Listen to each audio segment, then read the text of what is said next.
All right, welcome everyone, and thank you for tuning in to this episode. We have a Q&A episode ready for you guys, and I want to just quickly say thank you so much for continuing to ask those questions, and we love to see how we can help you guys and answer them. But before we jump into the Q&As, Jason, how's your week?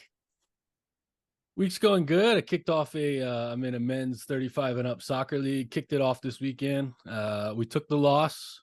It was a valiant effort, but yeah, that was fun. And when we're recording today is September 11th. The episode probably will come out in a couple weeks, but September 11th today. So I think you told me before we started recording, it's Patriots Day is what it's called, right? Yep, absolutely. Yeah, just big day in US history, in our lifetime, right?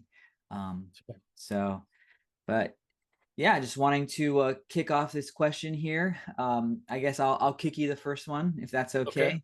okay. Yeah. Maybe pun intended since you started soccer.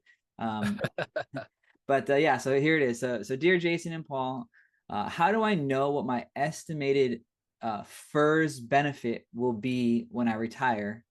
So I guess whether it's FERS or ERS, how do we know what that estimated benefit looks like? So yeah, Jason, give us a couple ideas. Yeah, it's pretty simple. You can look it up, whether it's in your ERS handbook or if you're FERS, the OPM website. It's just a calculation, right? And the three components to the calculation are your years of service, your high three salary, and that applies to both our state, city, and county and federal workers, high three. And then there's a multiplier. Now the multiplier will vary, especially within the ERS system, depending which one you're in. So it's important to check your specific calculation for what your multiplier is. But typically, it's like it's 1 or maybe 1.1 or somewhere around there. And yeah, you just plug and play those three elements, multiply them, and you're going to come out with your estimated benefit. Now, so it's hard projecting out. Let's say you're in the middle of your career, both federal, state workers, and even the private sector, wages continue to rise. So that's something to consider. Promotions, or maybe, stepping down, or life events happen. So it's hard really projecting out too far. I'd say it's a lot easier when you're approaching that, 5 years out to get it kind of dialed in as to what it might look like.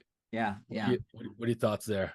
Yeah, no, absolutely. I think the one thing I would add is there are certain ERS programs that it's actually like the average of the high five. So whether Okay. it's high three or high five, it's your average highest years of compensation.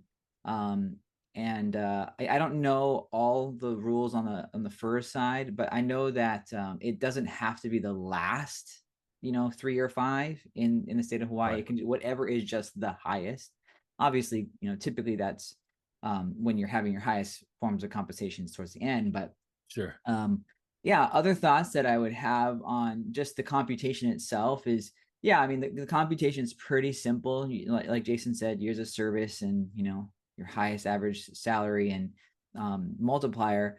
But I would really focus on what you actually can control in that equation, right? Because I mean, when you get hired dictates the multiplier, right? You don't really control like I want that multiplier or this multiplier, and especially with the FERS, right? It's the same, right, for everybody. Right. Well, so when they talk about, there's a good point, and then I just want to add to it, when they talk about early retirement, that typically will impact, like you're saying, that will be the only thing that impacts your multiplier, and that's where they take the early retirement. They call it sometimes a penalty, if you will. Yeah. And what that is they change the multiplier in that equation, and so you Right. do have control over that, right? Yeah, no, absolutely. And obviously Well, there's early, yeah, yeah, there's early retirement and there's other things like obviously that you can control that. But by and large, if you're, regular retirement, normal retirement age, all sure. things, created equal, we can't really like say I want a 2% multiplier, not the 1% multiplier, or something like that, right?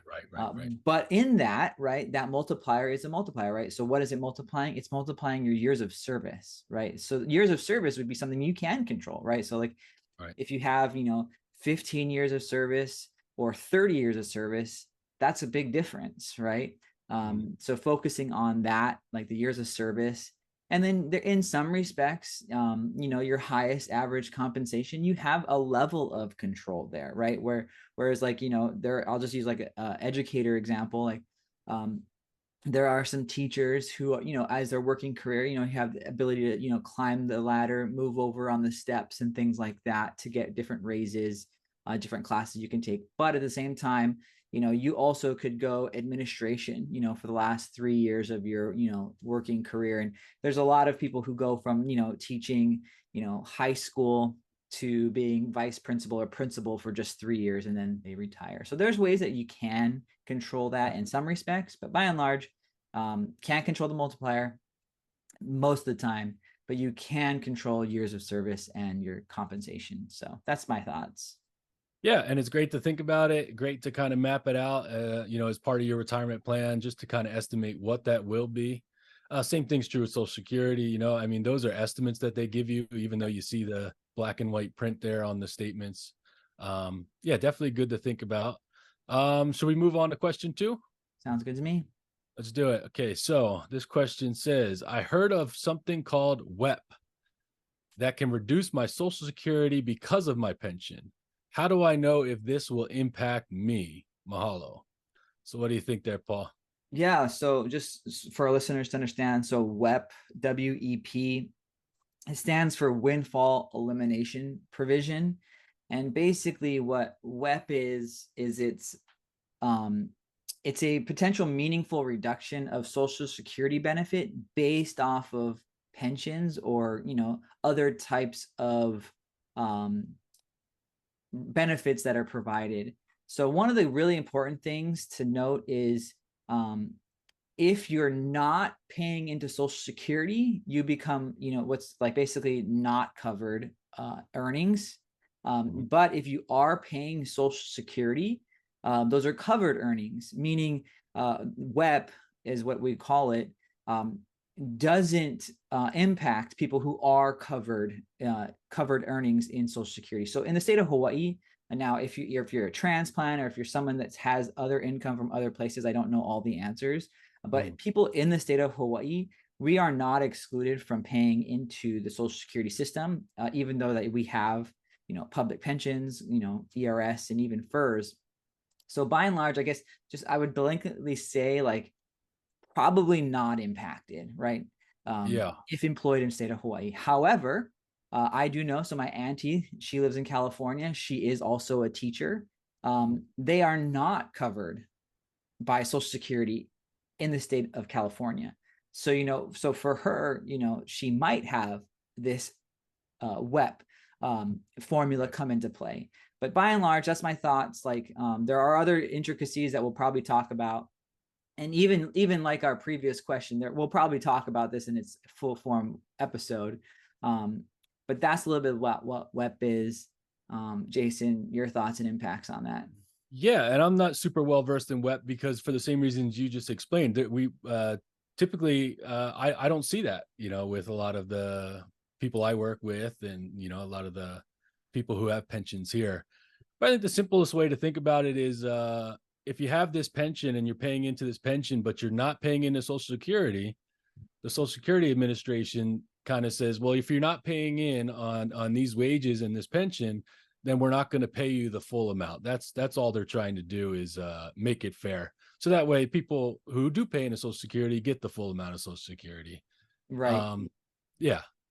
Yeah. That's essentially how I see it. Yeah. And basically like, for most people, this might not be an issue, especially in Hawaii, but like, it's just understanding like what's the purpose behind it. And there's also something that's like a government related reduction, but which isn't what this question's asking. And we're not going to go into, but like, just think about this concept, like, the government, right? So the federal government gives us Social Security benefit, right? When we pay into that and all that kind of stuff. But the reason why there's a reduction is because you are getting a government pension, from the ERS or the FERS. So basically they're saying, hey, because it's coming from both sides, but all from the government, we're going to reduce your Social Security benefit because of this other thing, right?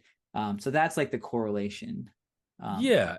And then because I'm not super well versed, I don't want to go down in the details, but there are exceptions to it. So even if you have a pension and it's not paying into Social Security, there are a list of some exceptions to where you would still, avoid WEP in some instances. Yeah. Yes. I mean, that's again, I think you're right. We're not going to dig into those details in this particular answering question, Sure. but I think by and large for our listeners, right? So people that call Hawaii home, that have worked in the state of Hawaii, who you're covered, your salary is covered by Social Security, right? So just keeping all those things like equal, Sure.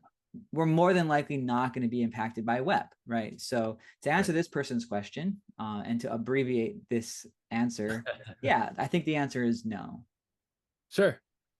And feel free to send us a follow-up email or question if that doesn't clear things up for you. Also, if you go to ssa.gov, Social Security website, a lot of good information there. You just got to know how to dig through it and find it. But like Paul said, hopefully we provided some insight, answered your questions. If you have any more questions, we always look forward to getting them and doing these Q&A episodes. So send them over, and yeah, we'll pick this up on another time. Awesome. Thanks, Jason. All right.